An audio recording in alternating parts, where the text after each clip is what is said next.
Hello, and welcome to another edition of Anime Review, a weekly anime podcast. Joining me, as always, is Nusha, Yo, yo, and Deanna. Hello. Hello. It's the first week of the new fall season of anime, and we've got plenty to talk about regarding the shows that we've been watching. So, on that note, let's just go ahead and get into it. Not a lot to talk about at the top of this, just that, there's a lot of shows. And now let's look at the side by side that I created for everyone to check out. Yeah. It's all in perspective. So I should note, Attack on Titan didn't have an episode this week. I forget what the reasoning that Funimation provided, but I think it was due to a technical The typhoon? issue. The typhoon, that would be it. That would be it. Just like when Hanebado missed an episode, Attack on Titan missed it because of, yes, there's a very dangerous typhoon going through Japan, and the effects thereafter. I also did not catch the latest episode of Gigi no Kitaro, so I'll be recapping both the most recent episode from last night and next week's as part of the catch-up. I also mentioned Angels of Death had its first episode, episode 13, after it posted the season. I saw it on Crunchyroll. I'm like, nah. So we're still gonna follow the rule where I'm gonna wait till all the other episodes premiere 13 through 15, and then I'll just do one big recap, just to get that out of the way, since that's just how we're gonna do it. So as we always do, we're gonna do things in alphabetical order for what we see here. So since there's no Attack on Titan and Angels of Death, of course, not there, we'll go straight into Banana Fish.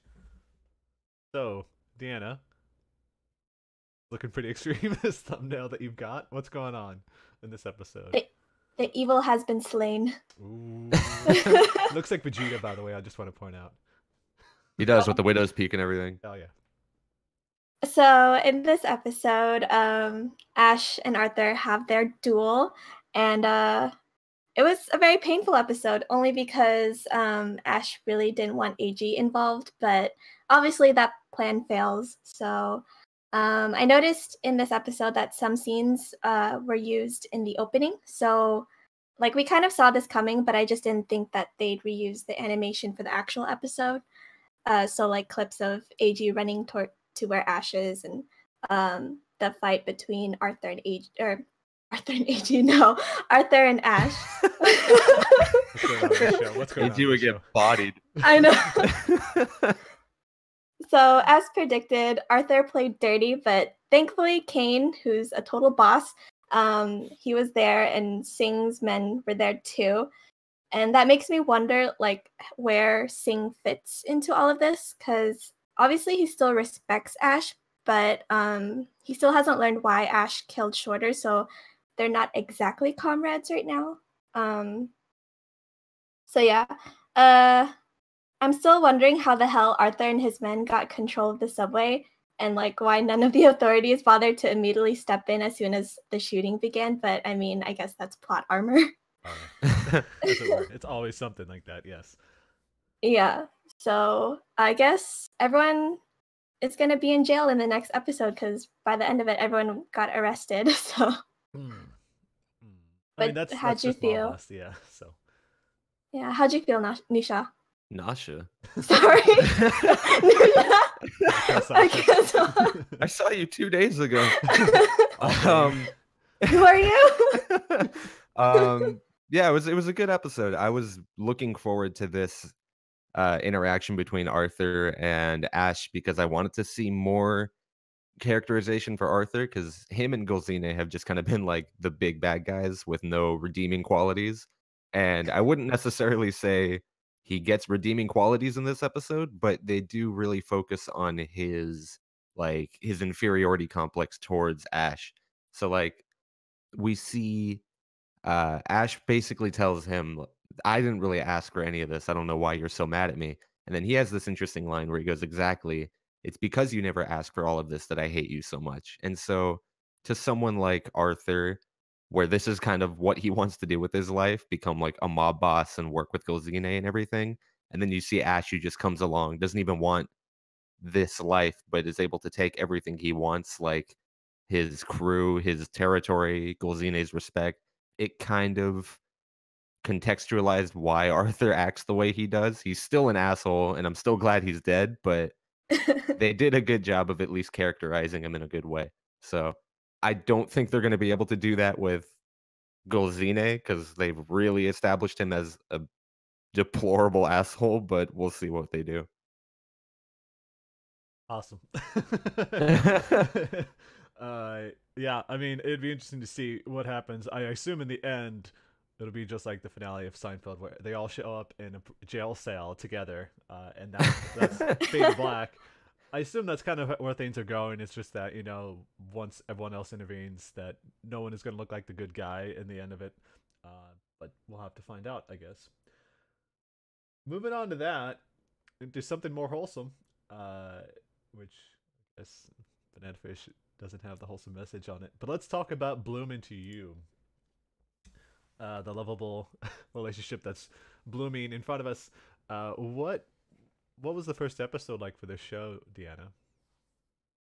So it left a good impression on me. I think it's gonna be a slow burn anime, so very slow paced. But I mean, if the animation quality keeps up, I'll definitely stick around. So basically, it's Yu's first year in high school, and she's trying to figure out if she wants to join a club. And as the show is setting up like this high school setting, she's reading texts from someone on her phone, and she says that there's something in middle school that she hasn't resolved yet, which I guess is she hasn't given an answer to a guy who confessed to her. So it's interesting because this perspective of the show kind of changes so that the viewer sees what Yu sees, like from her eyes. So it was kind of strange, but I'm thinking they're doing that so that we may feel more connected with Yu. So like we're like looking at her friends where she's sitting at her desk, so it's kind of strange. But yeah, hopefully I'm hoping the show doesn't get too angsty. But right now the relationship is keeping me hooked, and I'm actually more interested in Yu questioning why she can't reach love or romance, because she mentions this a few times like as like a monologue, but I'm thinking like maybe she's questioning if she could be like asexual or aromantic because she doesn't feel anything when like she didn't feel anything when that guy confessed to her. So like that would be interesting, like that would be an interesting route that they would take, but I feel like the show's really gonna push Toko and Yu together as like a couple. Yeah. So it would just be like a shoujo ai, but it definitely feels like she's just, you know, at that age where she's, I don't know if it's like romantically or sexually confused, and so that's probably what, you know, obviously she's feeling that way, but that's where a lot of people go through. So it's an interesting approach. But you mentioned shoujo I tend to have some issues watching shows like that because I mean I find a lot of appeal, especially when it comes to animation. But when you mention slow burn, that's a lot of these shows, and so I hope, like you mentioned, that it picks up and the quality of the show remains the same, though, because it sounds like it's still a pretty cool concept, all things considered. Yeah, the animation has like a cinematic quality to it.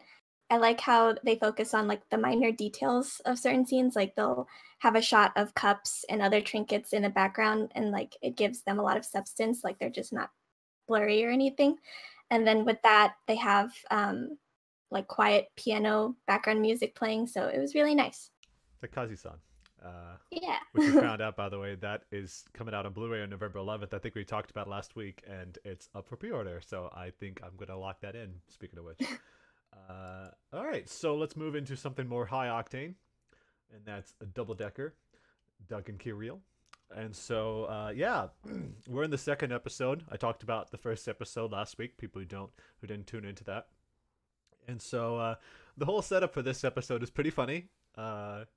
When you consider it. So it turns out Kirill wasn't supposed to be hired. I guess they had like a paperwork issue, and this other girl that they first showed in the first episode, she was the one that was supposed to get the job, not him. They only had enough like budget for just one person, but he still gets a week to prove his worth anyway because his boss is an idiot.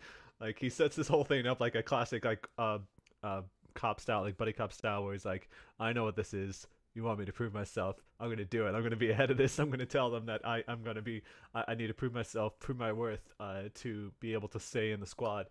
And so the whole thing from here is that there's like this this setup, this holdup that's happening, where this robber gets out of jail. So after a week, to back things up a little bit, there's a whole week where Kirill is only doing like these random jobs, these like low crime, low petty, that kind of stuff, because of course their squad, the 7-0 squad, they don't really get to step into anything unless the drug is involved, where Anthem is involved. And so after getting a tip from somebody he trusts on the streets, they suddenly botch a holdup. And so Kirill, of course, feels like, this is the end of it. I'm not going to be able to stay here anymore. But he also admits the reason he became a cop in the first place. And that's because his older sister went missing. And so he's been looking for her. And so what I've got is this thumbnail where it's got Kirill and his sister, which looks super adorable. And it makes me wonder what exactly happened there. And so there's this whole scene where there's this prison riot that was incited using the Anthem drug. And it turns out that holdup that turned out to be nothing at the time was right on the money in the first place. So Doug was a bit of a badass. Like, he really showed his self in this episode.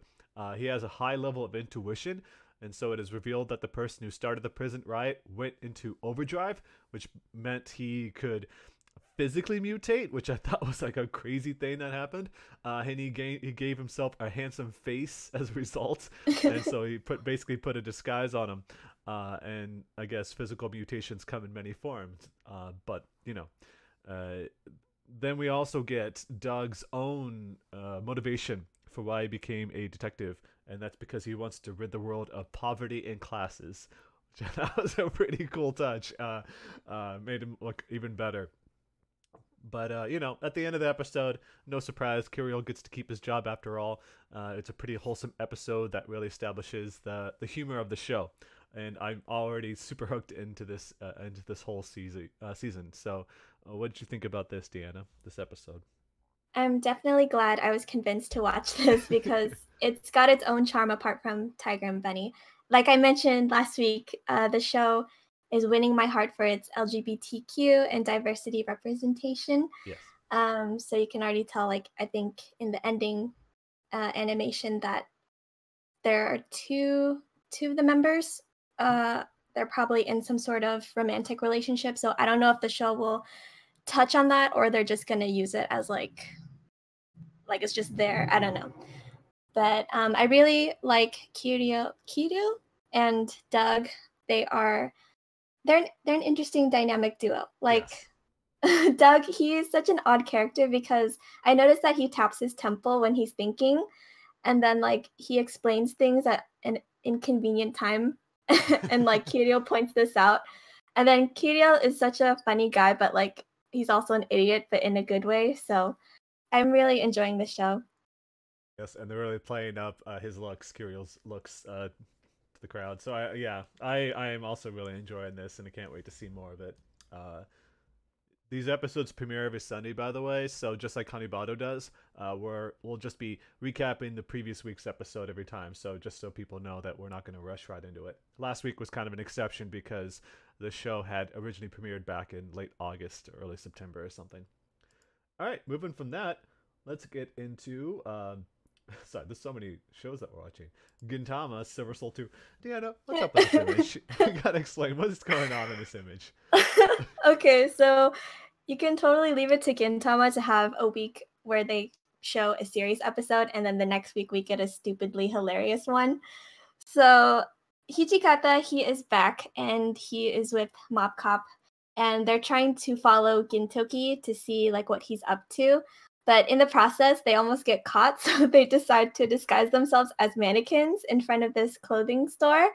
And then Gintoki, he grows suspicious, but then he sees Otae, the woman right there in the picture, who is Shinpachi's sister. And so in a state of panic, Gintoki joins Hijikata and Mob Cop so he won't get recognized either. And as you can see, he's wearing underwear briefs over his face.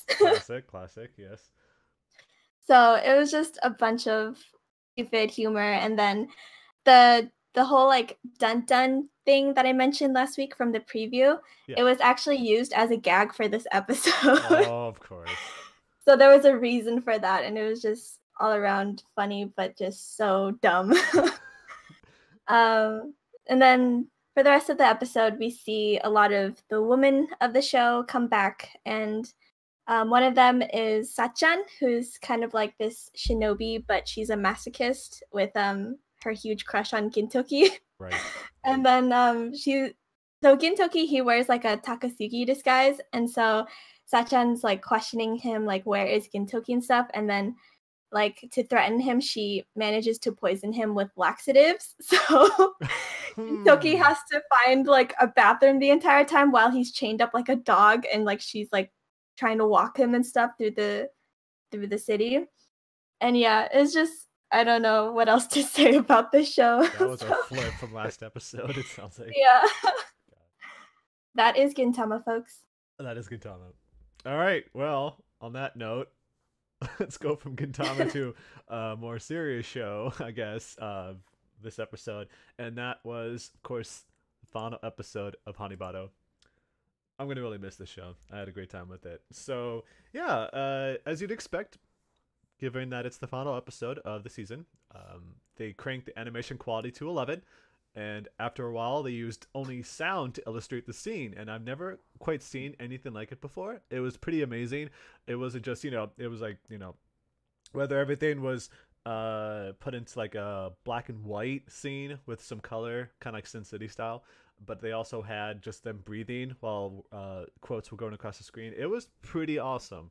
And after this incredibly intense match between Nagisa and Ayano, it's nice to see Ayano more human than she was before. It was a pretty good turn for her character that I thought, personally. But I'm also very, very happy that our wishes came true and Nagisa ended up winning the match the way she did.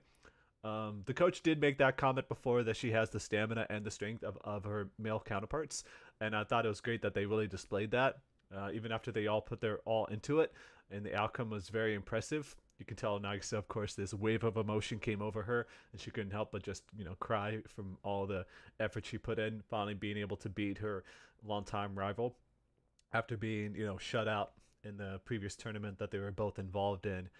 I will say though, following the match itself, that's when it was very disappointing what they decided to do with the show. They made it so that Ayano treated her mom well, despite all that happened. It's weird because the mom is basically the villain of the series, and Ayano basically forgave her, which is pretty dumb.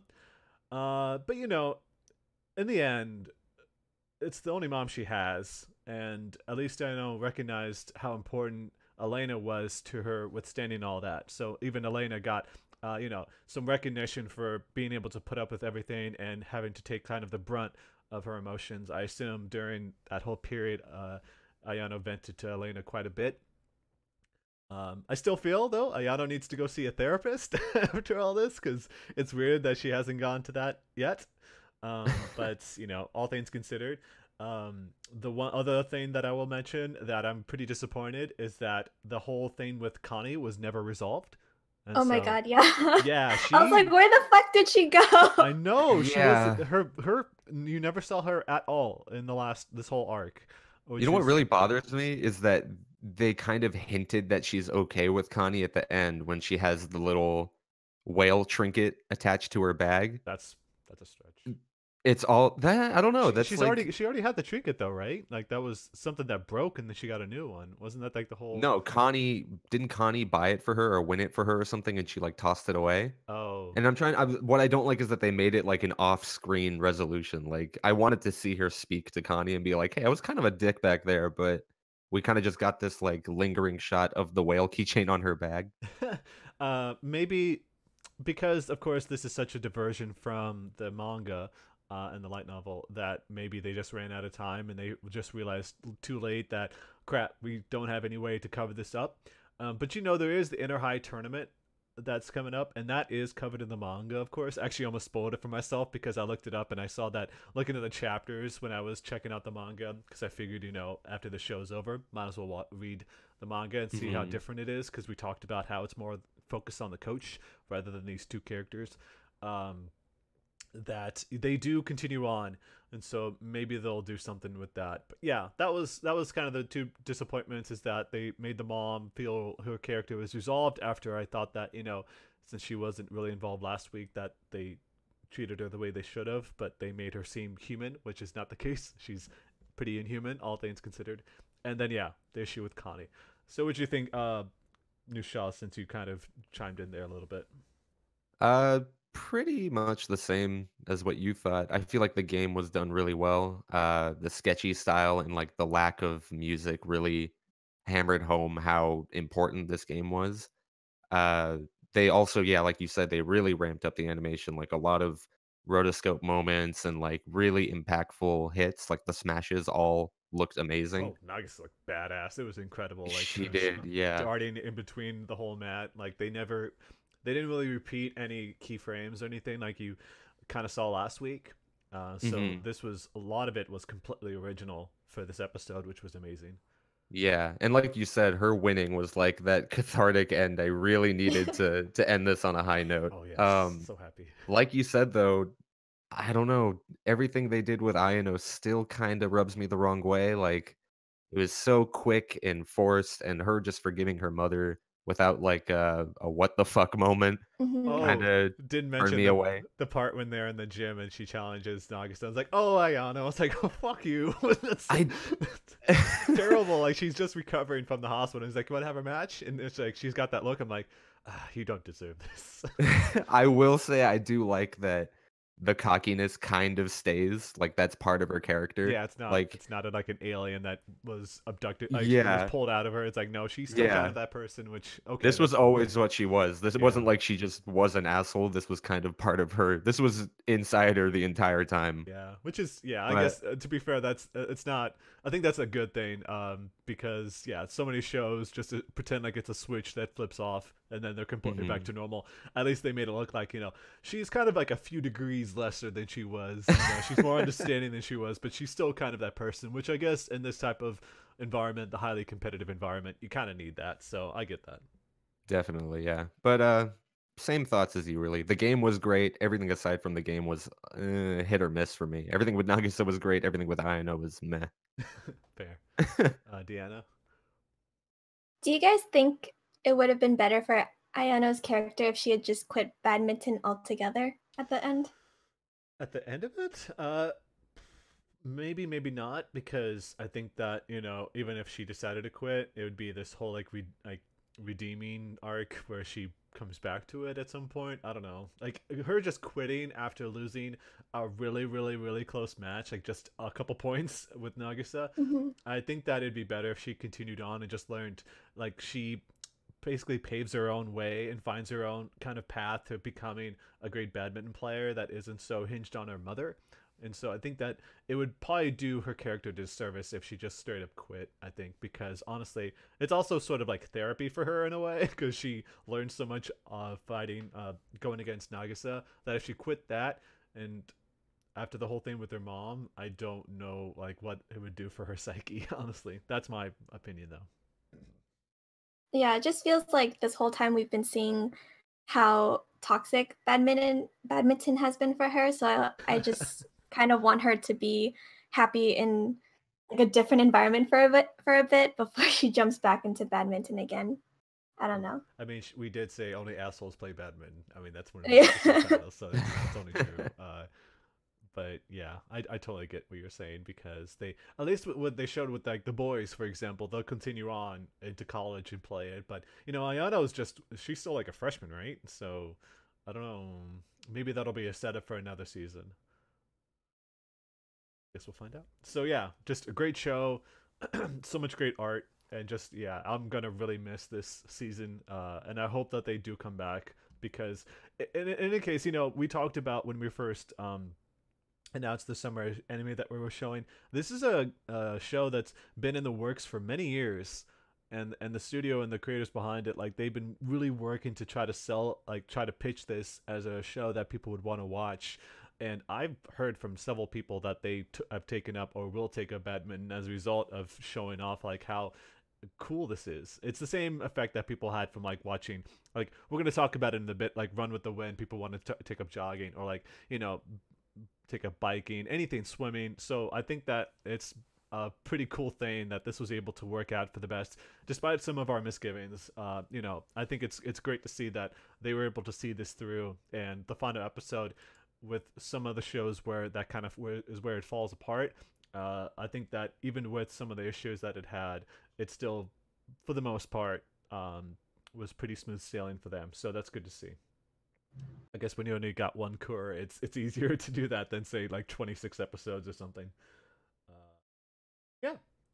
Moving on from that, we can talk about some naked sumo action. It looks like he's naked in this shot. Okay, so it's Hinomaru Zumou. How is this new shot? This is your sumo anime. Yeah, speaking of sports anime that inspire you, I am now going to be picking up sumo wrestling because this episode was hype. This episode was really, really hype. But before I get into like my ups and downs with it, I'll give like a brief plot summary, I guess. So basically, we're starting off learning that in the high school sumo ring, there are what people call national treasures, and these are basically prodigies who are next in line to become yokozuna, so like Japan's top sumo wrestler. um and right after we learn that, we meet our main character, who is this character on screen, Ushio Hinomaru, who is walking to a high school where he's told by an old friend that he can find a very strong sumo club.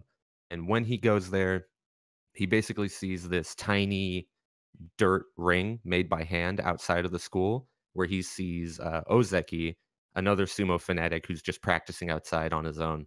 And while he thinks that this is just like a ring that Ozeki made because that's how passionate he is, and like there's so many people in the club that they need rings outside to practice, the reality of the situation is that Ozeki's the only member of the sumo club, Oh. and that he made this ring because he was actually ousted from the dojo by a group of delinquents, and that this isn't the high school that Ushio thought he was going to. This is Odachi High with a resoundingly weak, almost non-existent sumo club.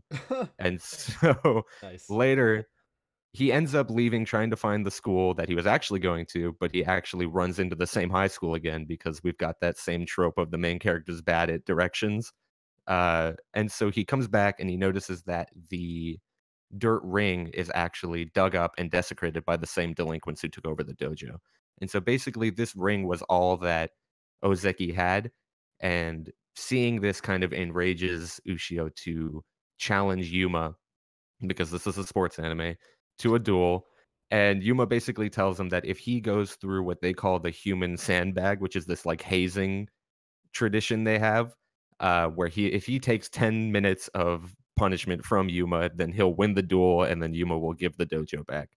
And so before it happens, Ozeki tries to apologize to Yuma and tell him, I'll do whatever you want. Please don't hurt this guy. This is like a new friend of mine. I just want to practice sumo outside and forget this all happened.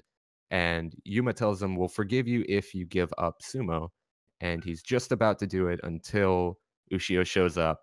And of course, he ends up beating Yuma.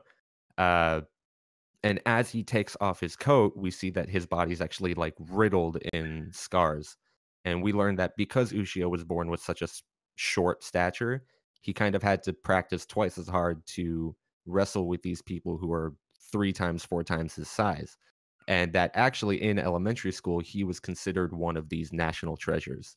And so basically the episode ends, Yuma's beaten, they get the dojo back, and Ushio decides to join Odachi High's club because he sees how passionate Ozeki was. So yeah, that's basically what happens in this episode. And it was really, I don't know, it was like a 50-50 episode for me. I really liked what they did, but they also changed a lot from the source material. Oh. And I'm definitely like a diehard fan of the manga. So really any kind of deviation from it makes me very skeptical. Like in the manga, Ozeki never considers for a second quitting sumo. Basically, what happens in the manga is Yuma tells him, if you take Ushio's place and take the 10 minutes of punishment, then we'll forgive you. And he's about to accept that until Ushio intervenes. And I feel like in the manga, a huge part of Ozeki's character is that he doesn't quit the sport no matter how stacked against him the deck is. And so having him consider quitting almost seems like a disservice to the character the way it was actually written. Look weak. Yeah, and like he's supposed to be low confidence, kind of weak, kind of foolish for going after this sport, but the whole endearing part of his character is that he keeps going and that he almost likes the sport more than the main character. But aside from that, everything else was really, really well done. You can see from the thumbnail, they really do well in incorporating like the sketchy art style that I feel the manga does really well as well, especially when they're in the middle of like these really high octane fights. The voice acting was great. I'm super, super into the opening. I've already listened to it like 100 times. But yeah, I'm definitely going to continue it because this is one of my favorite series of all time. But based on the next episode title, it sounds like they're already going to be jumping through a bunch of chapters. And I'm really, really skeptical, but we'll see what happens. Yeah, I assume this is going to be like based on that comment alone. It's going to be a very short, like 12-episode season with all Hmm. that. And I assume because it's a sports anime, there's a lot of chapters that they have to Oh, go yeah. through, which I guess would also be good if you want to continue watching it. But yeah, right off the bat, if they're skipping a bunch of volumes, that's the most difficult part. Is if you're trying to watch something like that, and when it's an adaptation, you're like, oh, I got to stop watching this because I got to catch up first. But hopefully that doesn't happen. So yeah, sumo anime. It's the fall season. Everyone's back to school, so there's a lot of sports anime going on here, which is pretty nice. Um, so let's get into so Nushia, you're gonna be actually holding it down for quite a bit here because there's a lot of shows right in the middle here that are just the ones you're watching. So now Oh, we're boy. on JoJo's Bizarre Adventure Golden Wind. I want to know first off, what's the ending song? Have they showed that yet? No, they haven't. They Oh my haven't done the gosh. opening or the ending yet. They always Oh, tease you I the need to first episode is know. just the episode. And I was waiting for the first opening, but It's yeah. got Savage Garden or Yes or something like that. I need to know. I need to know these things. But Whatever anyway, they pick, I'm sure it's going to be great. oh But yeah, it's gonna like bring that song back into the charts for some reason. So hmm but yeah, how was this so yeah, episode though? I did watch this episode at Anime Expo, and it was just as great as I remember it. We're introduced to the new Joestar, who is Giorno Giovanna. He is a half Italian, I believe, half Japanese member of the Joestar bloodline, and we learn from Jotaro from part 3 that he's actually the bastard son of Dio Brando, which was the main villain from parts 1 and 3. And that Koichi, a character from part 4, is sent to Italy, to Naples, to collect a sample of Giorno's skin so they can test and confirm the fact that he's Dio's son. And so we start in the city of Naples, and we already see the gang's influence and how far it reaches. We see cops and gangsters are already hassling business owners for protection money. There's a bunch of thieves, and drugs are pretty much rampant on the streets. And so, amidst that chaos, we get a really, really good introduction to the main character. And so, basically, what happens is basically in these parts, the main character is always supposed to be very, very attractive, and so we always see women coming up and like swooning over him. And so naturally, that's like what happens here. Some women approach Giorno and they ask him for directions, and as they do, a stranger bumps into one of them and starts walking off. And then Giorno consoles the woman, and before the man walks off, he notices that he actually pickpocketed her wallet, and so he quickly pickpockets it back and then hands it back to the woman and says, "Oh, you dropped this." And she thanks them and everything seems nice and she walks away. And then it's revealed that Giorno actually took some money from the woman's wallet as well Oh my and says gosh, that's a pretty Wow. good touch. and basically says like you can never let your guard down in this city. And so I thought that was a really, really cool introduction to the character. Like they establish he's caring, but he's also really conniving and not afraid to put himself above others. So I thought that was really well done. And aside from that, we learned that Giorno basically runs a side business where he drives tourists from the airport, and he runs into Koichi, the character from part 4 that we mentioned, and he steals his luggage. And we learn that he actually does have a stand ability because he's the main character, and it'd be weird if he didn't. And so afterwards, we meet Leaky Eye Luca, is a member of the gang, and then he starts hassling Giorno because Giorno hasn't paid his protection money to the gang for running his business. And so with his ability, he's quickly able to dispose of Leaky Eye Luca. And we know his ability up until this point to be transforming inanimate objects into living creatures. Like we saw earlier that he was able to turn Koichi's suitcase into a frog, and that any damage that's done to a living creature that he creates is reflected back to the attacker. So we see Luca smack the frog with like a shovel, and then the camera pans to reveal like a shovel shaped indent on Luca's skull, and then he passes out. And so That's pretty good. really bizarre abilities, but that's one of the main draws to this series. And so basically the episode ends with Giorno boarding a train, and then he runs into another member of the gang called Bruno Bucciolati, and basically he's being interrogated because they're trying to find out who did in a member of their gang. And just before the episode cuts out, we reveal that Bruno also has a stand, and we're going to get into the first stand battle of the series, and then part 5 pretty much kicks off from there. Yeah, an amazing episode, just as well as I remember it from Anime Expo. Everything from like the music and the animation and the really vibrant color scheme goes to show that this is just going to be a really good adaptation from the source material. And I think they also do a really good job of changing the art style from part to part, because this is like a series that spans decades in its creation.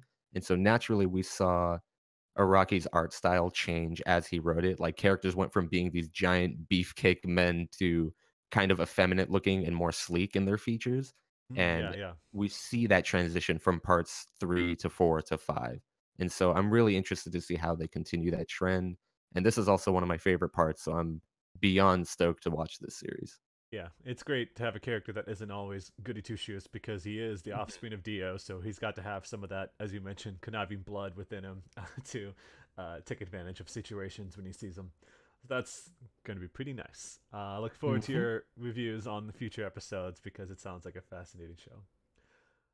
Continuing on with a show that actually also carries over from last season. So, like I mentioned, a lot of these other shows, Banana Fish carries on, Hanebado's over, but Muyo and Roji continues on unabated. And what is up with this thumbnail that you've chose for Muyo and Roji? It looks pretty messed up. Yeah, it is pretty messed up. The tone took a pretty drastic shift here. We learned last episode that Rio is basically a defector, kind of like Enshu, who's trying to take down this magical law society or whatever you want to call it. And as she's attacking, Muhyo basically collapses because he's used his spell book way too many times, and we've learned that it's supposed to be very tiring to use these spells. They also introduce us to Ren, which is kind of like the key or chakra or spirit energy of this series.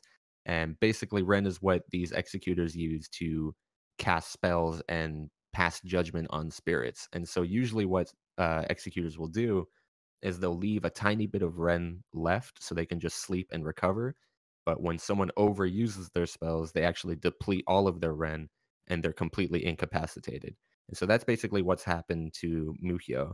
And it's a cool nerf to introduce, but I don't know why we had to wait until like 10 episodes in to give Muhyo such a weakness. I feel like this is a much more interesting kryptonite than, oh no, I lost my book, or my oh book. no, it takes time. Yeah, pretty much.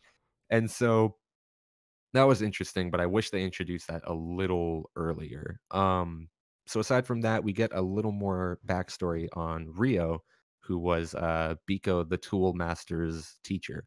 And so in the flashback, we learn that, like Enshu, her mother was also sick and that she was struggling to take care of her because she wasn't very well off financially. And also, being a tools master, she wasn't born with this like inexhaustible well of magical power. So she was kind of nerfed from the get-go. And so we learned that she had a troubling time trying to sell her tools and make money and make ends meet. She was regularly objectified by the people she was trying to sell to and her superiors. And eventually, what happens is a spirit breaks loose and attacks her mother. And of course, she's unable to help. And so she runs out to receive help, but is turned away by two executors who we've already established have treated her like assholes. And so she comes back and finds that her mother was killed. And that's kind of the moment she realizes that this society is all kind of messed up and that she needs to work with Enshu to kind of bring it down and rebuild it. And the episode kind of ends with her cornering the gang, and I think the finale's next week. Hmm. Yeah, interesting plot, but I definitely had some gripes with it, like I do with every episode of this series.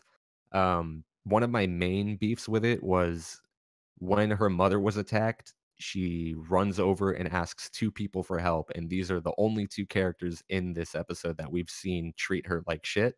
And I feel like in this magical society where everyone is a wizard and everyone can help take down these spirits, it seemed weird to me that she would run to these two people who are already established assholes. And it kind of makes her motivation to break down society kind of flimsy because it's just two people being jerks instead of society as a whole. I feel like if I rewrote this scene, it would be I would have made it so basically everyone has like a prejudice against her, maybe because of her low magic or because of her wealth or whatever. They could have set up that the entire society was flawed and not just these two jerks. And I feel like that would have made for a more interesting and more compelling reason for betraying society. Yeah. But yeah, that was a big gripe with it. Animation is still really suffering, which is a shame because I really do like the character designs and the premise behind everything, but the animation and quality here just really isn't doing it justice. The story seems to be turning into like a conflict between the magic society and people who think that society is broken and flawed. And that's a really interesting concept. But again, we're approaching like the second to last episode here, and they just broke 3 entire episodes on this basically useless conflict with Sophie, that spirit that we mentioned before. And I feel like we could have shortened that and a bunch of other scenes and really delved into like the meat and potatoes of this series, which is this conflict. But I don't know. Maybe the pacing is better in the manga. Maybe they'll make it up in some grand act in the next episode, but Yeah. I'm not really holding my breath. This episode or this series as a whole was kind of a letdown for me, but at this point I'm just finishing it because there's one left. The pacing definitely seems way off, and they don't know how to budget for the show. It seems because, as you said, Definitely, yeah. animation quality. Well, moving on from one show to something that you might have a better feeling about. Let's talk about Radiant. So, since you've been talking for a while, I'm going to leave this one to Deanna to cover, at least starting Thank you. off. So, yeah, so you can see this a little bit. So, yeah, Deanna, what? This is the first episode, of course. So, what'd you think? New show. I don't know if it was new show convinced you to watch this, or you already were. I forget. But what'd you think about this episode? The show is on both of our lists, so Oh, sure. yeah. I try not to go into the show with high expectations, obviously, because it is very tropey in some ways, but I was very happy with the episode. Not gonna lie, Seth gave me Asta from Black Clover vibes in the beginning, when he, when he used the grimoire to show off, and like no radiance came out. But Seth is definitely more likable, and his voice isn't as annoying. But I still have to get used to the higher pitched voice. Oh boy. But the show, like the production value is great. I love how the fantasy setting really exudes from the screen. Very bright color schemes and just all around great animation quality. And Seth and Alma's relationship is what's going to keep me glued to the show. I really love their dynamic, especially when Seth becomes protective about Alma's reputation as a sorcerer. Which brings me to the topic of discrimination between humans and sorcerers. And I really like this societal conflict because sorcerers are kind of seen in the same vein as nemesis, which are these like monstrous creatures that sometimes fall from the sky in the shape of an egg. So yeah, and then there's like a flashback to when Seth was a cute baby boy and Alma saved him from this serpent nemesis. And I really want to see more of that. So we're probably going to see more, hopefully sooner rather than later, because I have a lot of questions. Like, why does Seth have horns? And how did Alma lose her arm? And why doesn't she replace it like Ed from Full Metal Alchemist? Or is she pulling a Sasuke redemption arc? Good comparison. Yeah. So yeah, Alma is definitely my favorite character so far. And then the Bravery Quartet shows up at the end, and it like shows this guy from the toe up, like wearing this tight suit that reminded me of All Might, and I was like, what? Yeah, I But thought then, the same thing. but it's just some like old Western looking dude. So, so interesting fact: Tommy, the little boy that Seth spends time with, he isn't in the manga. So I'm kind of wondering what liberties the anime studio took to change up the story. But overall, I really liked the show, and hopefully it continues to be entertaining. Nusha? Oh, sorry. On that note, yeah. like Deanna, I was really surprised by the production quality here. I hear shonen, and I think really long series where budget has to be kind of allocated very sparsely from episode to episode. And so seeing this episode that was really vibrant and colorful, and the animation didn't really skip any steps, it was pleasantly surprising. Also, I feel like with a premise like this that's so fantasy centered, the setting is everything. I feel like that's 90% of what a proper fantasy does is it sets up a really interesting world and scenario, and I feel like this episode did a really, really good job of depicting the settings from the manga that interested me in the first place. Everything from, like, the village and, the forest that he's hanging out with, Tommy in to, like, the floating house that he lives in with Alma. I feel like it's all rendered really, really well. Everything is really colorful and vibrant and unique, and so I'm glad that they did that dimension of the story justice. Even, like, when they use magic, like, the effects and the colors and everything from there are really reminiscent of the illustrations that I've seen from the author, so I'm really happy to see that they're staying true to that. I'm a little scared seeing that they've already introduced, an anime exclusive character. I'm hoping they don't Yeah. like, What about my especially coming manga? This is so funny. especially About what about my manga?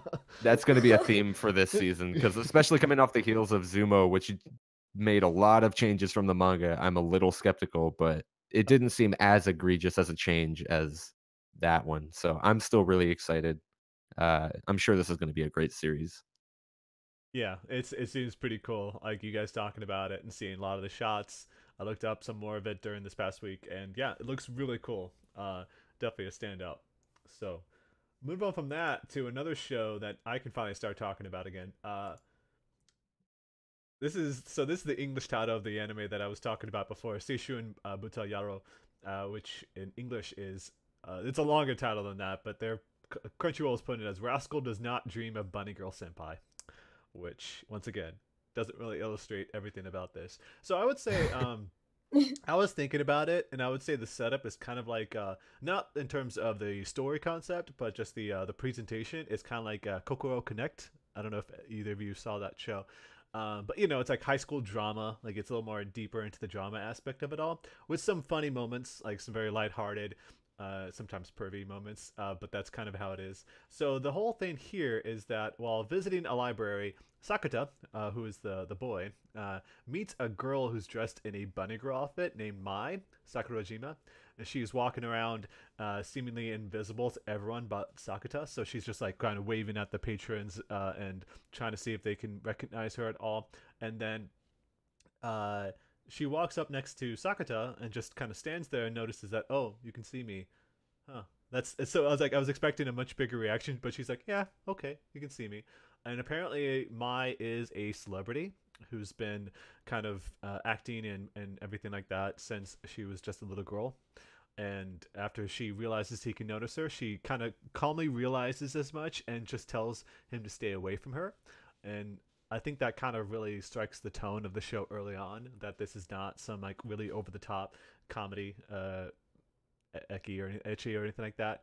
So Mai, being a celebrity though, she has this sort of intimidating presence to everyone around her because of her status, because no one wants to kind of stand out themselves and feel isolated alongside her, which is kind of like school in general. And since she started school in the second semester of her first year, she's become a complete outsider. Everyone has already formed their own faction, so to speak, so that makes some sense. And the whole setup here after that is that Sakuta is a loner himself because there's this rumor going around that he was involved in an altercation that sent 3 of his classmates to the hospital. Mai herself, though, she's incredibly stressed out from all the attention she has received, and kind of wanted to escape into a world where no one knew who she was. And so she started to walk around, and then outside of class, people would not be able to recognize her. And that, I mean, like, quite literally so, like, she would walk up to somebody like at a restaurant, and she was like, hello, hello, hello, and no one would recognize her. And then a guest came up behind her. He's like, can I have a seat? And the manager is like, hey, yeah, come on over. So she's like, what? Just totally missed her. And so the reason that she dressed up as a bunny girl is to make sure that if people saw her, they would definitely notice her. So I think she just chose like what is the most striking costume that she could find, and that was the reason. And so they're calling this whole, her losing visibility as adolescence syndrome, or puberty syndrome, as it was called before. And so, but what we find out later is that Sakuta has these really nasty scars across his torso, and reveals it to Mai, and then reveals that Sakuta's little sister, she was bullied heavily online. And they make some comment where it's like she didn't reply to a person's message, and so they say, she should die. They go really hard on that stuff, and she just has like a bunch of bandages on her because one day she comes home and just these cuts suddenly appear on her face, like they're just like right in front of her, like they slice open, and they don't know how to explain it. And Sakuta himself one day wakes up covered in blood. So he was the only one that was actually sent to the hospital. It wasn't like he sent other people to. It's just that this weird condition showed up where he just had these scars, like he was cut wide open and had blood all over him, I guess. And so from here, though, Sakuta and his little sister decided to distance themselves from the internet. So it's like one of those setups, like they don't want to be around the internet anymore, to realize all these things that are being said about them. And that has started to subside the effects of adolescent syndrome. And so what we kind of find out towards the end of the episode, though, is that Mai is apparently disappearing from her very existence. More and more people are unable to see her, and so I can tell that this is going to be a rather dramatic show, but with its witty dialogue, I think it'll probably be one of my favorites of the season because there's some very, very charming moments. It's a very, it's kind of like romantic comedy snafu. I know neither of you watch that show, but it's also kind of like this high school drama with some very comedic moments, but like they're interacting with other teachers and other students, but there's this very kind of dramatic overarching thing going on. So yeah, it really struck me pretty well here, and I'm looking forward to seeing more of it. So yeah. So going in from that, though, let's get back into sports anime because we haven't had enough of that. And that's Run with the Wind. And when I think of fall, I think of cross country and track and stuff like that. So this is actually a pretty good show to be watching right now. So yeah, Deanna, what's going on with Run with the Wind? I know this is like one of your top shows this season. Yes, so the first episode was really strong, albeit a clunky structure of a first episode, but I already loved the cast of University Misfits who they've been duped into signing up for the track club in part of like staying in this what do you call it, like a dorm? Like a place where, yeah, a dorm. What would you call it? Whoa, college is way past behind me. Okay. Yeah. So like a house of some sort where students will sleep. It's not an apartment complex, but anyways. A stay room? Would you call it that? Okay, so my favorite part of the episode is when Haiji, the guy holding the sign right there and who's kind of like the senpai of everyone else, he chases after Kakeru while Kakeru's kind of like running away from the convenience store because he stole bread. And yeah, so Haiji chases him on his bike and then catches up to Kakeru and asks if he likes running. And the animation there was really great because you could see his face take on this like 3D-like appearance. And so when Kakeru runs past him, there was this colorful and sparkly effect, which gave a lot of like weight once he passed by. So it kind of resembled like a gust of wind. So I get that was it. really nice. Thanks, Zoom Nisha. on with the wind. I get it. You get it. So it was a little jarring in the suddenly like thrown into this dorm where we're getting introduced to all these boys and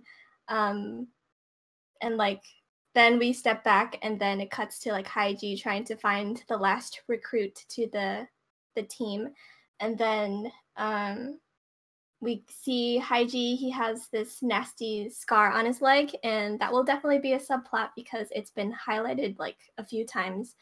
So far, I think Musa's character introduction was my favorite only because he was like naked and then like, but also like he's such a friendly, smart guy, and I'm glad he's not portrayed as a caricature. He's the foreign exchange student from Tanzania, so I'm glad that he's not some caricature.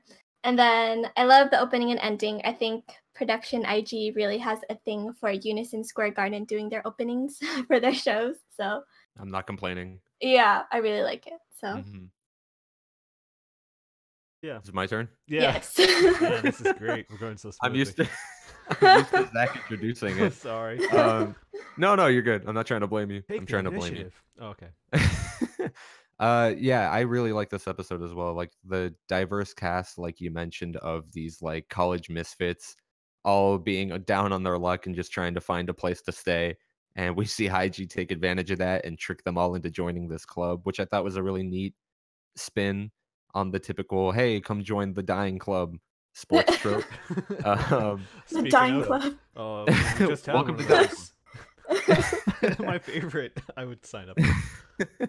But yeah, it was a really interesting premise.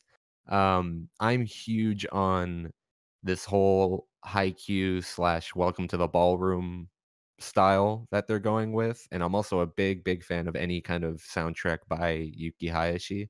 So those two aspects alone were enough to get me interested. But on top of that, it was nice to see that they're really not pulling any punches when it comes to that first scene. Like Deanna mentioned, like when Kakuru is running, we actually see like smear effects on his feet, and not just like digitally included, but I mean they actually drew like his shoes smearing because they're just moving so quickly. And then when Haiji approaches on his bike, we see something that's really rare in anime, but actual lip syncing. Like we see his mouth move along with the words he's saying, and like they made it a rule to have his like chin bob up and down as if he was actually talking. And I know it's really unrealistic to ask for that like for the entire series, but I hope they bust out that style some more in the more significant moments or developmental moments. So if the quality keeps up like that, I'm going to continue being interested to check out this series. I do think the main character has to do a little legwork, no pun intended, to win me over. Oh, damn it. Okay, I get it. Took a bit. But I think the rest of the cast is so interesting, and I don't doubt that they're going to give the main character his moments to shine. So I'm interested to see what the rest of the Stay Dorm crew does. Awesome. I might be picking it up as well because once again, lifetime jogging like get me interested in this. So going from one beautifully animated show to another, so many colors in the future. What a wonderful world. There's a lot of That R's for title. me, and that's difficult for me to say, but I managed. Yeah, so as you mentioned last week when we first talked about the shows we were going to watch this fall, you said the big draw here was that how good it looked, and we've got other images we can show here, but I'm sure this plays well. Of course, people listening to the audio version of this, but yeah, talk to us a little bit about this show, this first episode of what looks to be a very good-looking season so far. Okay, so Hitomi, she cannot see colors. She only sees shades of black and white, and because of that, she kind of can't find life or meaning in any of those things because, like she said, important people like move away, and like she feels like things are changing, but she can't find beauty in it anymore. And so there are times when the show kind of flashes to black and white so we can see what she sees. And then so she's she lives in like I think the year 2078, and her time period is kind of like it's like where magic and advanced technology are interchangeable in a way because everyone wears this like thing called an azurite, which is like an earring, but it has like an advanced version of Siri or something. So like holograms will appear and like it'll answer questions and all that stuff. But so I guess fireworks were going on in the beginning, and Hitomi was waiting for her grandmother to watch the fireworks with her. But then her grandmother decides that she needs to go back in time 60 years and hang out with a younger version of herself because I guess her grandmother was like this is like her form of therapy or something to experience life in a way that's not so dull from what she actually sees. So I think what makes Hitomi's character work is essentially how affected she is by her inability to see colors. So I mean, like, it's kind of strange because that makes you wonder like how dogs can still be so happy even though they only have black and white vision. But Fair Hitomi isn't a dog, so um Noted. but Yeah. anyways, No, it's totally understandable. Yeah. yeah. So I really appreciate the little details in the show because it really works with like the world logic of like time traveling, which can be very difficult to execute.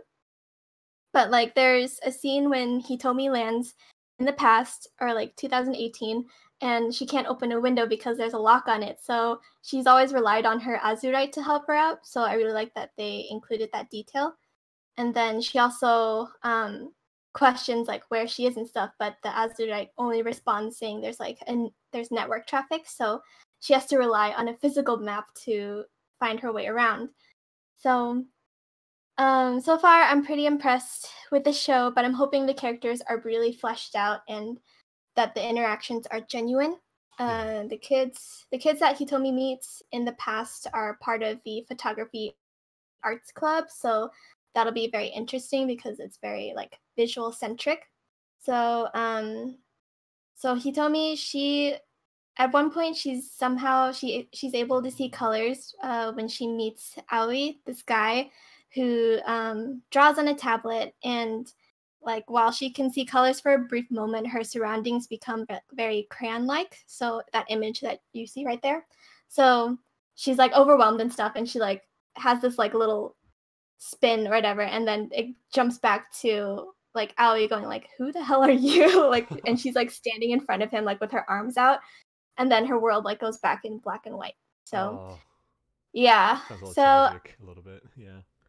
yeah, I'm leaning more towards this show, more so than Bloom Into You, only because it has the magical element. But both shows do a great job of animating like little details in different scenes. Yeah, and we can go through some of those shots here that I can kind of show off people watching the video version of that. So yeah, obviously, perspective plays a big role. The presentation, of course. And so you got that. You've got this really nice shot of are these like Homer apples or something like that? I don't know what these are. These are like She's like on this train to go to the past, so it's interesting. So you got that. Yeah, it obviously plays up the colors very well, and that's the important thing because once again, she can only see in black and white, and so you got to make the colors really pop. The saturation, of course, to display that the big changes here, and yeah, just a lot of great looking shots here. And I'm already fully convinced, like I mentioned before, I'm going to be watching the show this week because I want to see what it's like. Yeah, it already was a very interesting concept. I don't know why I turned it down in the first place, but that's kind of what drew me into it. So I look forward to watching more of it just like you. So yeah, going from that into the extreme, I guess. Let's talk about kaiju battles. SSSS.Gridman. And so people who don't know, this is Superhuman Samurai Cyber Squad, which is kind of like Power Rangers. Ultraman is from the creators of Ultraman. That's kind of what this is based off of. Like them and the makers of Ultraman and Studio Trigger came together to make this show. And so the setup is interesting so far, I guess. Yuta, Hibiki, is suffering from amnesia, and he wakes up in this girl named Rika Takarada's home. It's like a junk store that they also run, or maybe it's like a consignment shop or something like that. Um, when Yuta sees Gridman, who greets him on a computer screen, telling him to remember his calling because a great danger is closing in on this world, and so it's that's the kind of the big setup there. And I guess Yuta is the only one who can see Gridman. He's the only one who can see these things that others cannot, such as this giant kaiju that was hiding in the mist in town, kind of like Godzilla from the silhouette. And at school, he meets this other girl named Akane Shinjo, who sits next to him in class. Apparently, everyone in class loves her for being such a nice person.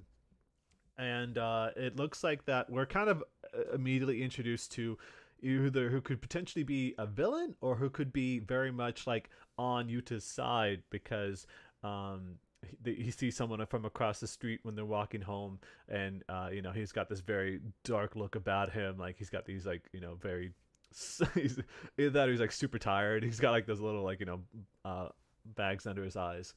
But we also see somebody who's crafting the kaiju, which is kind of like a cool thing. Like he's crafting what looks to be out of like clay and electronic materials, and this is what he creates. He can make them transform into their giant forms. I haven't seen Ultraman in a long time, so I forget if that's actually been done before. But I thought that was a pretty cool concept of someone just slowly crafting what could be like this very freaky looking abomination, and this is what gets sent out. And so in order to defend the city, Yuta has to become Gridman. So the setup is your classic Ultraman here, where they're mixing CG for the fights with 2D animation for the characters. And the way to get Gridman to act and figure out how to defend the city is that someone has to type on the computer that Gridman is in and tells him what to do, and that gives him the power to do it.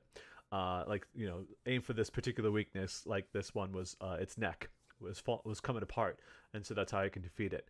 One of the shots that was immediately like kind of jarring a little bit in a good way in this case is that the school that they go to was destroyed. Like it's set on fire. One of the students there happened to be sitting outside when the school is attacked, so you don't know what happened to her. She's just like playing on what looked like a Switch or something like that. I didn't really see like some kind of tablet. But the very next day, the school has been restored back to normal. So what I'm thinking is that this is just my own, speculation here, is that the person that Yuta sees across the street who could be on their side is maybe running this sort of anti-kaiju operation, and they're the ones that restored the school.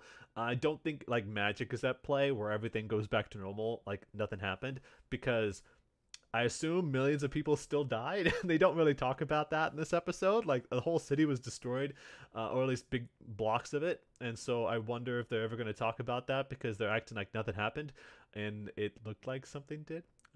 But yeah, I think I'm already pretty hooked on this. I was kind of skeptical, which is the word of the day today. So I don't know what to feel about it. I will say the CG was pretty average, kind of subpar, all things considered. I think it was a little messy at times, but everything around it has this pretty high level of detail, which is kind of be expected with Studio Trigger being as the co-animation studio, I guess. So what'd you think about this, though, Nusha, this episode? Did you watch it? This episode deviated so far from the manga. Oh, man, it's so extreme. I know it's not honorable to the source material. No, but this was a pretty good episode. I like like you said, the production quality and everything. The animation is also really interesting. The splicing in of CG for like the giant kaiju battles, which I thought was actually done pretty well. It wasn't really jarring. I don't want to judge it too harshly just because it's the first episode and they still have more exposition to give me. But I am a little tired of the memory loss main character. Yeah. I don't know about you, but it's like I feel like I would have liked the main character more if they characterized him a bit and gave him like character traits that would have made me believe that he would want to help out Gridman. But I'm not gonna hold that against it too heavily because there's still a couple more episodes for them to get like the basic premise and the plot out. But I will say that he pretty quickly took to like working with Gridman, because as soon as he was he talking to did. that computer screen, he's like, "Yes, we can do it together." I'm like, "Wait, hold on, hold on, hold on." Shouldn't you be like super confused about what's happening right now? But instead, he's Exactly. like very confident about what he's doing, saving the city. It's like you don't know even you didn't even know your own name until recently, so I'm confused. Yeah. He just wakes up and he's like, "This is Gridman. He is my friend." And he just jumps into the computer and fights a dinosaur like it's nothing. Yeah, I mean, he was But sucked into it, but he's still like, "Yes, we got to do this. We got to work together, Gridman." I'm like, okay. yeah, and that's definitely like one of the concerning bits is maybe the pacing. But I mean, I was just proved wrong last season. I mean, Planet With had really crazy pacing, but it ended up being my favorite series of the season. So I'm not going to hold that against it either. Like you said, the school suddenly being brought back, and I'm assuming that means that girl who was killed, maybe she's back as well. I'm interested to see how they kind of reveal that mystery behind everything. There's still a lot of interesting plot points that I want to see fleshed out, and I'm sure they're going to do that in like an episode or two. Yeah. Hope nothing happened to Sporty Girl. She looked like a pretty fun character, so I'm hoping. Yeah. But we'll have to see. Okay, so moving on from the new shows of the season, we'll take one step back to the previous season with the continuation of Tenru, Sirius the Jaeger. So Nusha, what'd you think about this episode? Like the rest of the series as a whole, it was mixed feelings. This was the big climactic fight that we've been building up to with Yevgraf, the pretty much the main villain of the series since Kirshner was defeated. And it wasn't too bad an ending. Basically, what happens is Yevgraf is consumed by the Ark, which in the last episode he devoured and kind of incorporated into his body. And he basically transforms into this big hulking brute and goes on a rampage because he's unable to control the power. And he's eventually stopped by Yuri and his brother Mikhail. And the latter ends up actually dying after the fight and entrusting the Ark to Yuri, who basically takes it upon himself to kind of embrace this as his new life's calling. He's the last Sirius, and so it's his duty to protect the Ark. And so he vanishes alongside, I think it's Tamara is the lolly vampire that ended up surviving. Yes. Okay. Uh, Basically, she saw Yevgraf go crazy and saw that his intentions weren't necessarily curing the vampires so much as it was creating a new race of super vampires. And so she kind of joins Yuri in his quest to protect the Ark and also coexist with the rest of the vampires and the rest of the world. Um, yeah, so it was as a whole, I feel like this series was really shaky, but the way they handled Yuri's development up until the end, I thought was done pretty well. Hearing him say that he would actually save the vampires in addition to the others was a big moment for his growth. And it was a predictable one, but it was a nice one nonetheless. Um, I'm glad they finally fleshed out the relationship between him and Willard, the professor, who he kind of sees as a second father figure. He actually ends up even calling him father in this episode before he vanishes to protect the Ark. Um, and I kind of wish, like, seeing moments like this and moments where, like, Philip gets insulted when Fallon mentions the possibility of Yuri betraying them, in hindsight, makes me wish they had more time to develop these relationships with the V shipping company. I think when we first talked about this series, one of the main things I mentioned being excited for was this cast of uh, vampire hunters and how they were going to play off the relationship between these characters. And aside from some very lackluster moments with Philip and some okay moments with Willard, there wasn't really much going on, and I feel like that would have been a pretty interesting crux to the series. Like, they could have even cut out a lot of the stuff with Ryoko and the commander, and they could have focused a little more on this main cast of characters because at near the end of the series, I found their relationships to be one of the more endearing parts of the series.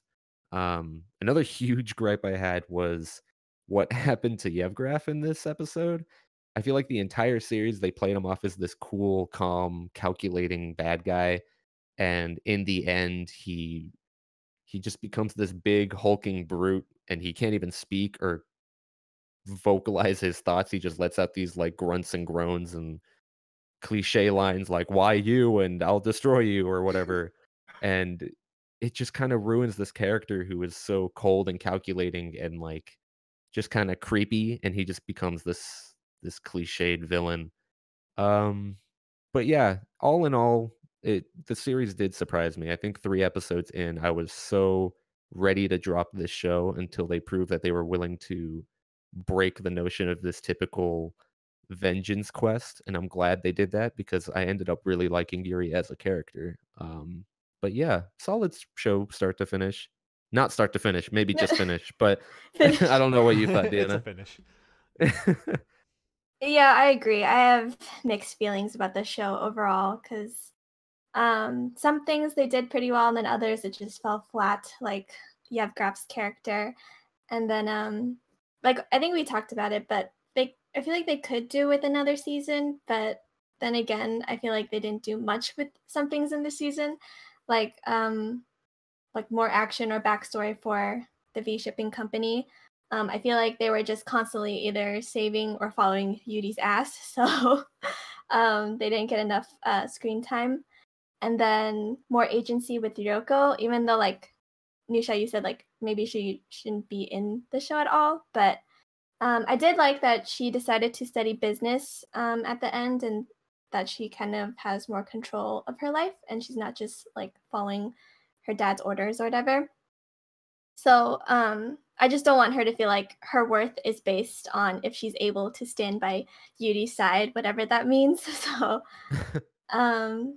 yeah, and then the major who's been like doing all the background work for this whole situation, I feel like he doesn't get enough credit for that, and like he's just kind of there to look pretty, I guess. And then I totally forgot about the vampire elders. I guess they were mentioned in the beginning, but then when they said that Yuri was headed to meet them at the end, I was like, oh, they were a thing. Yeah, So, right. so yeah. Also, like, what happened to Yuri's nunchuck or staff weapon? Like, did I miss something? When did he lose that? I don't know. He just kind of near the end, Ryoko throws like this sword at him, and I was like, I don't know. I kind of like the staff a little more, and like Yeah, that kind of ruined the fight choreography of this episode. Like I feel exactly. like you go into that. I've been talking a lot. No, yeah, because we were expecting like this really cool like fight with good animation or whatever, but his weapon was missing, and then it's just him trying to get on that ship and then fighting in midair with Yeah. Yevgraf. All the flying bits, I hated it. It made me laugh every single time. Oof. Yeah. That's the show. That's- Yeah. Yeah, my end thoughts on this series is yeah. Well, at least we had, for the most part, the summer season's been pretty darn good. We still got a couple other shows that are wrapping up, but yeah, you know, if we're gonna wait it, I think we kind of knew Tenru Series the Aegir would end in a that's from every week you guys talked about it. That's kind of the feeling that I was getting from it. So, well, More than I expected. yeah, that's to be expected. Now that My Hero Academia is gone for a while, let's move into the final show of the recap that we could talk about, and that's Land Saga. Holy shit, this show is awesome. I kind of expected it to be, because I was like, all right, cool. Side Games working with the creators of Yuri on Ice, the studio behind it. I wouldn't say creators, of course, the studio, but yeah. This show, the first, let's say 3 or 4 minutes, one of the best openings I've ever seen. So it starts off with this girl named Sakura Minamoto, who is this second-year high school student who yearns to become an idol. And so she's about to hand in her audition application that she's got. So she heads out after, saying, I'll see you later. And it's kind of like the setup of any like Love Live, everyone's just like, I'm dancing in front of the mirror. I can't wait to go out. And as soon as she gets in front of her house, she gets hit by a truck. I'm not kidding. It happens right away. And then as she's flying through the air, there's a metal scream like, yeah! And then it just starts, a chugging guitar starts playing. Like, what the fuck is this? So yeah, it's pretty fucked up. And I guess they imply she dies right there. And so from that point, she just kind of wakes up in this dormitory where it's raining heavily, like it's really dark outside and it's raining. And then she's greeted by a group of zombies. And so she, finds a way to escape from all that. And right away, the animation looks pretty damn good. Like, her panicking, her facial animation is just pretty amazing there. But yeah, so after she escapes, she comes across this cop and she, asks him, "Hey, can you help me out? I need to get away. There's something happening." The cop is extremely frightened of her and proceeds to pull a gun on her. And then she tries to find out what's going on. "Why are you so afraid of me?" And she looks at one of those, like, the sidewalk mirrors from high up. And then she finds she herself has been turned into a zombie. And then the cop proceeds to shoot her through the chest. So, yeah. That's kind of how it starts off there. That kind of confirms her state, and then she is told that she apparently died 10 years ago, which I'm assuming is on the spot, because when she had fallen to the ground after being hit by the truck, her eyes were kind of glazed over, so I'm thinking that's what happened there. But instead, she has been awoken as a zombie to save Saga in Japan as part of an auto group, all managed by Kotaro Tatsumi, who's calling it the Land Saga Project. And Kotaro is voiced by the same person who did Ryuji from Persona 5. And he does that thing where he intersperses English. It's like, "Come on, let's rock!" And so it's like that kind of thing. He won't tell her, though, how exactly she became a zombie. He just asks her if she's ever seen a zombie movie. She says yes for the record. And he's like, "Well, there you go." He literally says that, like, "Well, there you go." I was like, a little bit of this, a little bit of that. It happened. Okay, let's move on. So this show doesn't want to kind of rest on those little details there. And so the auto group itself is a pretty funny makeup here. You've got a boss of a biker gang. You have a member of the 1980s idol boom. You have a courtesan from the Meiji era, a child actress prodigy, Heisei, I don't know how to pronounce this, Heisei idol, and the last girl who doesn't have a legend, but she's called legendary anyway. And when Sakura tries to ask Kotaro about why she's called a legend, he's like, "What are you a legend of anything? What can you say? You can't judge her. Come on." And so it's like, she just happens to be a legend. That's all they're saying. And their first auto performance that they have is at a Halloween-focused death metal festival. And he uses apparently Kotaro has these amazing makeup skills that he learned in Hollywood, and he's able to disguise the fact that the girls are zombies. So they look like completely human as they were before, but they just happen to have a lot of makeup. And then he just tells them to trust their instincts. There's been no practice and no practices or anything like that. Anything else that they've tried to perform. This is the night that Sakura learns that she's a zombie, and he just says, "Hey, go out there, see what happens." Figure out what's going to go on there. So apparently, yes, he's a pretty big idiot despite doing something so miraculous in the first place. And so yeah, the whole concept is that they are actually a death metal idol group. All they do is just hang up on the stage and headbang, which is actually them bending their back fully backwards and breaking their necks and swinging themselves forward, kind of like they're mashing their heads. And yeah, I will just say that this show is way better than I anticipated, and I can't wait to see more of it. It is pretty insane. This thumbnail I chose is just her kind of collecting her thoughts after everything that happened. That's you. That's me right now. That's me right now. It's so the funny thing now is that starting off, Sakura is the only one who's an awakened zombie, which means that she's fully aware of her surroundings and what's going on. She just happens to be a zombie. The rest of the girls, up to the end of the show, under the first episode, they were just full-on zombies biting people. Like, one person kind of does like a mosh pit, not a mosh pit, but she does a stage dive and bites some guy on the head, and everyone else in the audience is like, "Wow, that's pretty metal, let's go." So, oh my god, they're so into it. So goth. There are a lot of goths there, all dressed up like looking like Kiss people.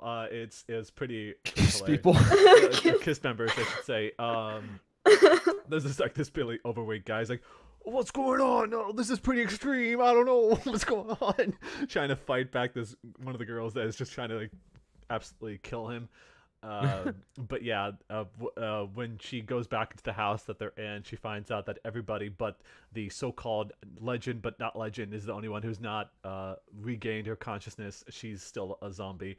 So yeah, I just thought that the setup was great. I love how the different girls are from different eras and different backgrounds, and it looks way over the top. And it looks great, and the writing is on point, so I can't wait to see more of it. I would highly implore anybody to check out the show because I think it's going to be my favorite. It's already one of the best episodes I've seen, so I hope that I convinced anyone out there. So, yeah, we're running off of that high though, but yeah, that's the recap of the week that we all these different shows. This list might grow, it might shrink by next week, but like all the shows, that we tend to give them at least a couple episodes to see how things will go, and then determine from there what we're gonna say. But let's move into our watch-along. We're getting towards the end of Trigun. We're on episodes 21 and 22, so just a few more weeks. We're definitely going to wrap this up by the end of the month. But yeah, so let's get into episode 21 to start things off. So as to be expected, Legato's master is apparently Knives, because you just see a person floating upside down in like a tube. And I guess something happened to Knives. I'm sure that's him. He was apparently affected by the blast that Vash was involved in as well. Or he's getting experimented on to improve his own abilities. It's kind of hard to say, but yeah, he's just in this kind of chemical tube floating there.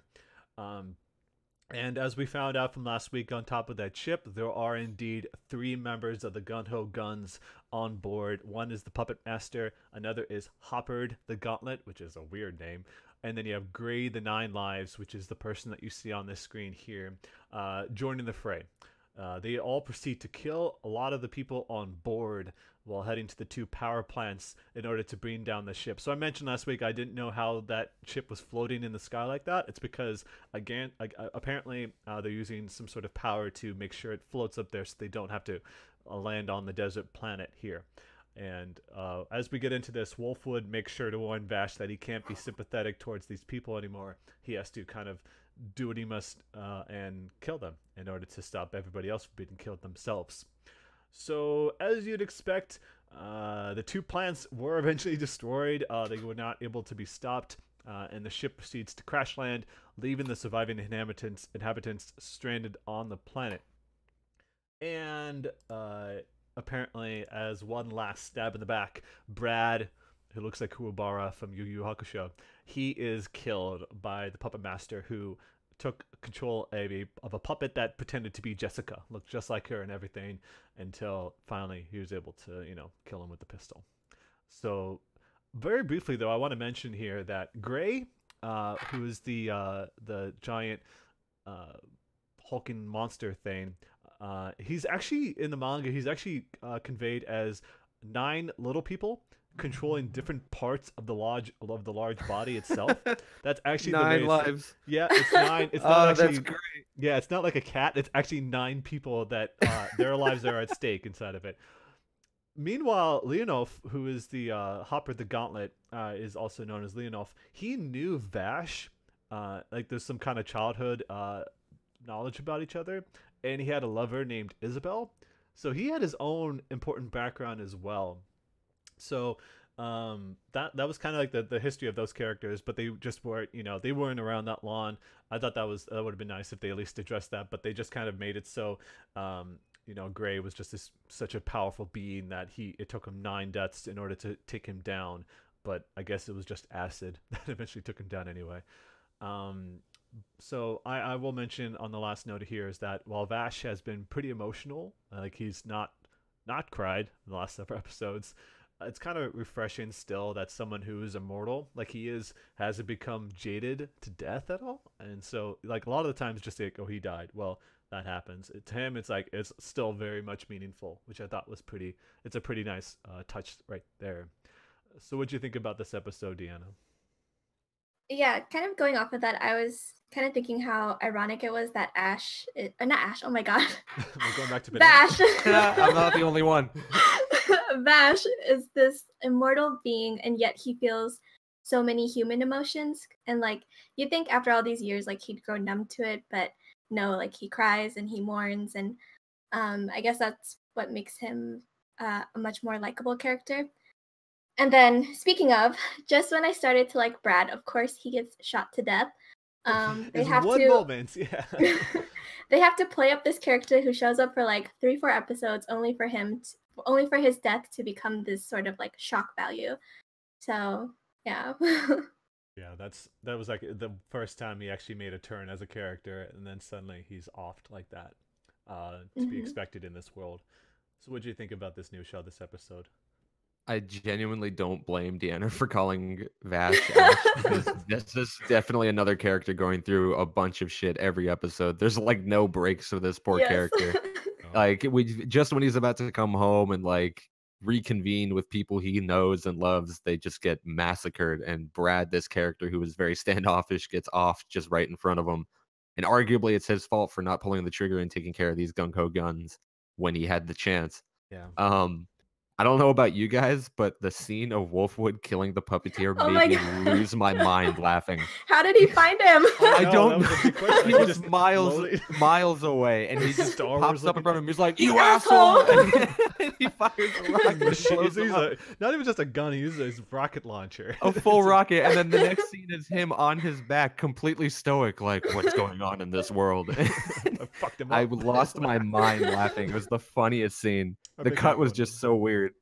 And like that's the only gripe I had with the episode, is that scene kind of ruined any emotional tension Brad's death gave me. But aside from that, I'm super interested in this whole dynamic between Wolfwood and Vash and the whole kill or don't kill dynamic, and it definitely gets pushed to its limit in the next episode too. Oh yeah, let's talk about that. So episode 22, and this is probably what's gonna like teach us more about what actually is going on with Wolfwood. So after dealing with the severe guilt that he caused the events on the ship to happen in the first place, which is well placed, Vash meets a group of orphans outside of a town who are fending for themselves after their parents had mysteriously abandoned them while seemingly being mind controlled. And so obviously the group, Meryl, Millie, Wolfwood, and Vash, are heading out after everything that happened on the ship, and they find this group. And so suddenly a swarm of sandworms start attacking the town. It's like Dune all over again. And it turns out one of the children here, which is shown in this image here, is a member of the Gun-Ho Guns. Goes by the name Zazie the Beast, which is quite the name. And so this whole setup in this whole episode here is that Wolfwood has kind of had enough of Vash's childlike logic and decides to take it upon himself to off Zazie. So I saw a lot of discussions about this, about like this portrayal was the right thing to do because it made Wolfwood into a hated character when he was actually just really, facing the reality of the threat Zazie posed to everybody. Wolfwood's clearly experienced other similar scenarios where things don't work out like Vash imagined it to, where, Zazie could, not have shot anybody and kind of gone on and become a good person here. So even if Vash dreams of a place without conflict, there's still going to be these bad actors in place there. So everyone witnesses the events that unfold with Wolfwood, and Wolfwood finally leaves the game behind after what he did. And it turns out, and this is the last shot of the episode, there's someone who's clearly tied to Wolfwood because he's carrying around that same crucifix, that gun crucifix, and that could be who's sort of pulling the strings. And so it looks like in the next episode, we'll learn who Wolfwood actually is and how the other Gun-Ho Guns knew of him. Because it has been brought up before that everyone's like, oh, he's with him, Wolfwood's with them. This is going to be interesting. And so that's what we're going to find out, it seems. And I kind of feel like we're getting to that point where Vash and Wolfwood will finally have to, go against each other. And we'll end up dead. But we'll have to find out. So what'd you think about this episode, Nusha? I see where like the trouble comes with Wolfwood killing a kid, but I don't see him being a hateable character for what he did, because he wasn't there to see Zazie like have this moment of doubt. And I think we can kind of infer that Wolfwood has an idea of what these gung-ho guns are, the way he spoke to that samurai guy before, and the way he kind of alludes to being familiar with these killers. I think he knows better than a lot of people how dangerous these guys can be. And when you come up and you see one of these dangerous people holding a gun against a couple of kids and your best friends, I think the natural impulse is to protect them. And of course, it's troublesome because it is a kid and Wolfwood kind of acted rashly, but I do see where he's coming from. And I think this moment was a really good opportunity to really test like the limits of Vash and Wolfwood's ideologies of when it's okay to kill or if it's okay to kill at all. So that's the thing though, is that, and this is like I kind of thought of this, is that Wolfwood is kind of acting like Knives did, where he's like, oh, there's no way they can be any good from this person. They need to be killed because they're going to pose a problem. Whereas Vash, of course, always sees the good in things, Hmm. and even if whether they're as long as they're animate objects, I guess. He's always seen the good of things, the good of people, and wants to bring that out within them. And it seemed like obviously Zazie was sort of conflicted with where he was at, and obviously he's crying in his sleep, asking for his parents, and didn't know what happened with him. And obviously this is kind of abrupt, and so I guess it's that dynamic between what happened with Knives, of course, facing the reality of what human nature is all about, whereas Vash wants to see the good in all people. But Hmm. what was your opinion on this episode, Deanna? I don't hate Wolfwood for what he did, but again, I'm kind of getting annoyed with Vash's ideals Yeah. because obviously, like, you can't build this utopia where you don't feel like you don't see war and people getting hurt because like that's part of the human experience is to like see death and watch loved ones get hurt. So, I mean, like, all things considered, Vash has experienced that quite a lot, so we got to give him a break, but still. I Yeah, don't I know. feel like It's yeah. Vash is pretty much what we want the world to be, but Wolfwood is the guy who sees the world as it is. And I feel like we're supposed to, as people, root for Vash, but it's kind of hard to when he has such an idealized vision of the way life works. Yeah. I think it's like going back to the comparison I mentioned before. It's that Vash is pretty much what Rem wanted. She wanted this world with peace. Everyone's working together, and there's like this reality of here. And that she and he's kind of carry on that message that she had.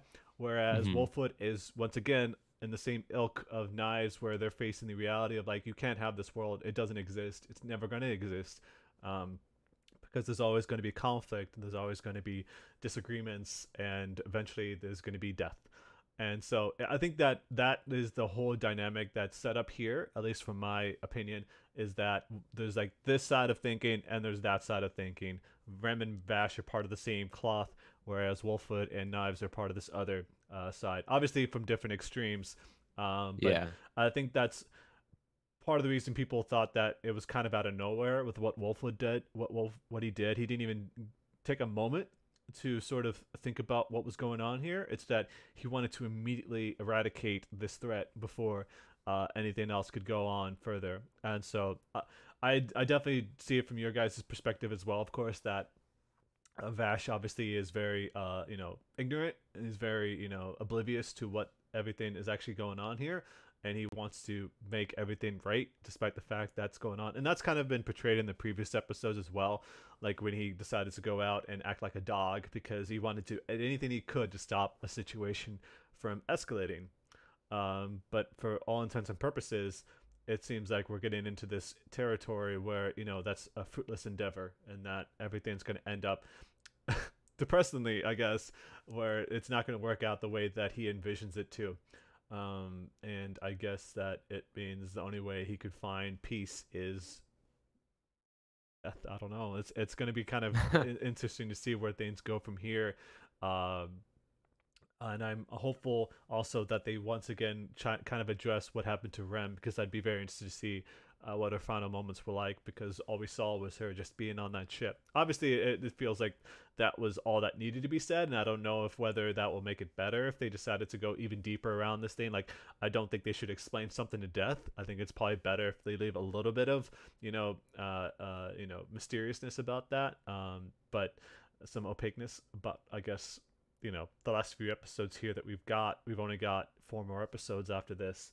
We'll have to see what happens with Knives and with Legato, because there's a lot of sort of loose ends they're going to have to tie up here, and I'm interested to see what's going to happen. But on that note, we'll wrap things up for this episode of Anime Review. Once again, I'd like to thank Nushal and Deanna for being a part of this episode, and thank you all out there for listening. We'll be back next week with another recap of all these episodes here, and I'm pretty sure Attack on Titan will be amongst that. And I think there's other shows that are premiering this week. I'm kind of blanking on them right now. Is Tokyo Ghoul premiering this week?